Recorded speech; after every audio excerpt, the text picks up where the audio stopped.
A lesson in disguise, ladies and gentlemen. Sometimes the most powerful stories don't start with thunder. They begin quietly. They start with someone being overlooked, underestimated, dismissed. What you're about to hear isn't just a story about a luxury car dealership. It's not just about a rude salesman or a wealthy CEO. It's about the moment judgment meets truth and loses. It begins, like many real stories do, in a place where appearances are everything. Where a woman walked in wearing no labels, no jewelry, no designer shoes, and was seen as just another broke customer. But by the end, the world she walked into would never be the same again. This story ends exactly where it started, with a woman standing quietly inside a glittering showroom. The difference, now everyone knows who she is. The unexpected guest the morning was thick with fog, the kind that blanketed downtown Chicago like a curtain between stories waiting to unfold. At Rothstein Luxury Motors, the polished floors shimmered under the golden showroom lights, reflecting the chrome perfection of Bentleys, Lamborghinis, and Rolls-Royces. Inside, salesmen in tailored suits hovered near their machines, ready to pounce on any client that reeked of money. It was a world built on appearances, shoes, watches, accents. In this temple of wealth, only those who looked rich got the velvet-gloved service. Then she walked in. She didn't burst through the doors. She strolled, calm, unbothered. Her black hoodie was creased, her jeans bore the wear of daily life, and her sneakers had long retired from fashion. No designer bag, no diamond rings, no entourage. Just a simple woman with focused eyes and a silent confidence that made some turn, and others snicker. Most of the sales team didn't even glance up. To them, she was invisible, just another window shopper. But had they looked closer, they might have noticed something strange, the poise of someone used to commanding rooms, the calm of someone who didn't need to prove anything. But in a world that equates wealth with rapping, no one cared. And that's exactly how she wanted it. Judged by the cover, Brandon Mills, senior salesman and self-proclaimed closer, leaned against a pearl, white Aston Martin, sipping his artisanal coffee like a king watching over his kingdom. With 10 years in the game and a record-breaking quarter under his belt, he thought he'd seen it all. When he spotted her walking in, he smirked instantly. Another one, he muttered under his breath to a junior colleague. Probably here to take selfies next to the Rolls and ask for a free test drive. Watch. She headed straight toward Brandon, completely unaware that she was already marked. Her voice was polite, crisp. "Excuse me, is that black Rolls Royce available to view?" Brandon didn't even try to hide his sarcasm. He took a long sip of his coffee, looked her up and down, and replied with a smirk. "That one's over 400 grand. You sure you're in the right place? Toyota's 2 blocks down." The line hit like a slap, not because it was loud, but because it was laced with the kind of cruelty wrapped in a smile, the kind meant to belittle without making a scene. She didn't flinch. She didn't defend herself. She simply stared at him for a moment, her eyes cool and unreadable, like a lion pausing before the pounce. Brandon turned his back, chuckling. Some people waste time, others waste mine. And just like that, he sealed his fate. What he didn't know was that the woman he'd just humiliated didn't come to buy a car. She came to inspect her store, and he wasn't just rude. He was being watched by the one person who had the power to end his career with a single word. The game was already over. He just didn't know it yet. The calm before the storm, she stood still, unfazed by the insult. Where most would have turned away in embarrassment or anger, she remained centered, like someone used to being underestimated, and used to turning that underestimation into a weapon. Her fingers brushed casually against her phone, still in her hoodie pocket. Brandon had already moved on, laughing with another salesman. His voice echoed through the glossy halls, unaware that each word would come back to haunt him. The woman calmly stepped away from the Rolls Royce, pulled out her phone, and walked toward the tall glass windows that overlooked the city. She stared out, composed. Then, with a simple swipe and press, she dialed a number. "Security clearance, Alpha 7, she said quietly, her tone now sharp and executive. "This is Rivera. I'm at the flagship showroom. Prepare a termination file on one Brandon Mills. Pull surveillance from the last 15 minutes and notify legal. I'll be in the boardroom in 10. It was surgical, cold, direct. She ended the call, slipped the phone back in her pocket, and turned to look once more at the gleaming showroom, a place she'd built from the ground up. No one noticed the shift in her posture. No one saw the change in the air. The storm had begun, but Brandon was still basking in his illusion of control. Arrogance meets authority. Brandon continued sipping his coffee, unaware that the walls around him were closing in. He nudged the junior associate beside him with a smirk. She gone yet? Probably realized she couldn't even afford the rims. But the junior didn't laugh. In fact, he was fidgeting now, staring nervously at his tablet, where notifications were lighting up fast. And then the room changed. Two floor managers rushed through the side office doors, their faces tense. Behind them came the regional director, dyed and red-faced, his tie askew like he'd sprinted down 3 flights. He whispered something urgently to the receptionist before straightening his blazer. Moments later, the woman in the hoodie calmly walked back through the showroom, each step measured like a ticking clock. People moved instinctively, creating space without knowing why. The general manager appeared breathless, face pale. Ms. Rivera, I'm so sorry. We didn't realize you were here. No one told me you were. She raised her hand. No need for theatrics, she said coolly. I didn't come here to be announced. I came to observe how we treat people who don't walk in dripping in Gucci. Brandon's smirk faded. He blinked in confusion, then disbelief.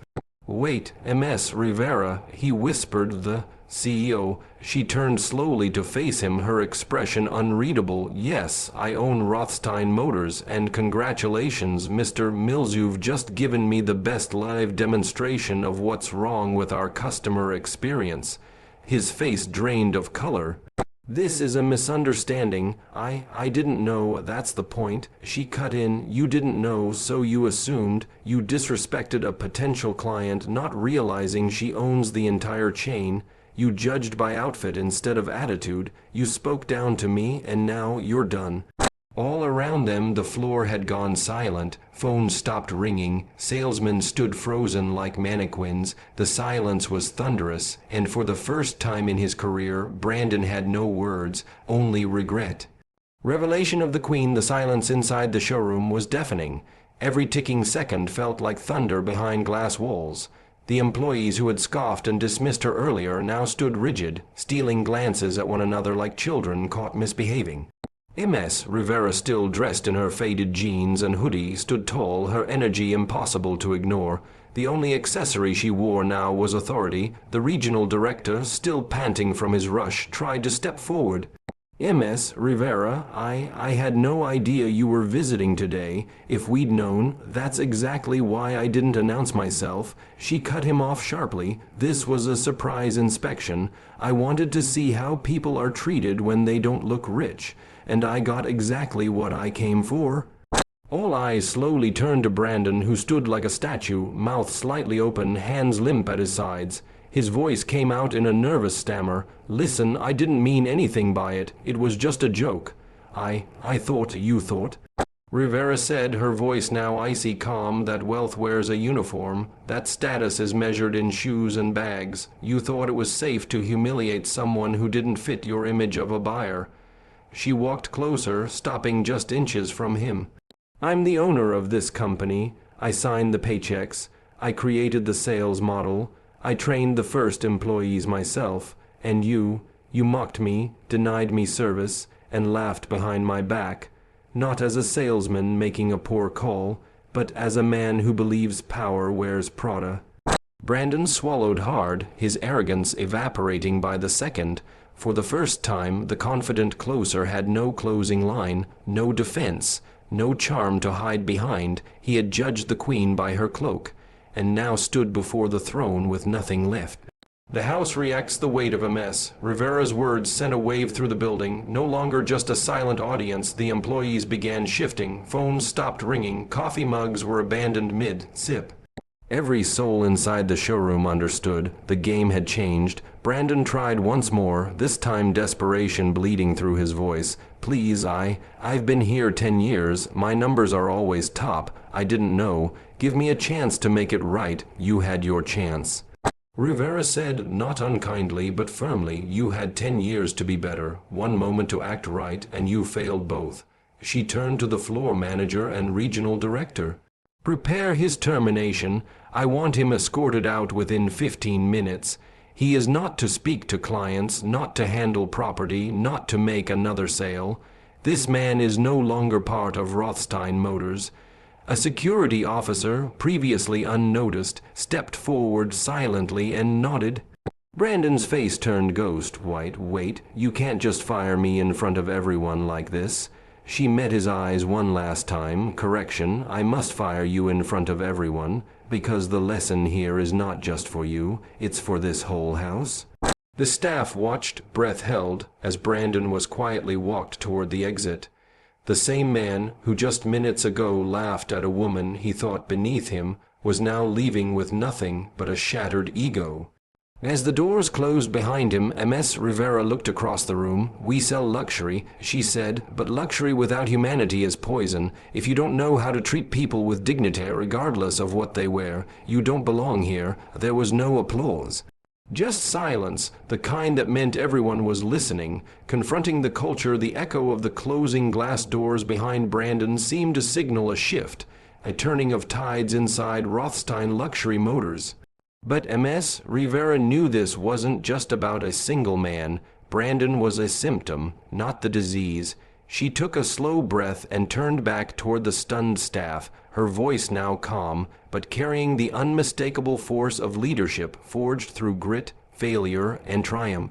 I built this brand from a dirt lot and 2 used Hondas. She began when banks refused me loans, when clients second, guessed me because I didn't look like a CEO, when male competitors laughed at my ambition.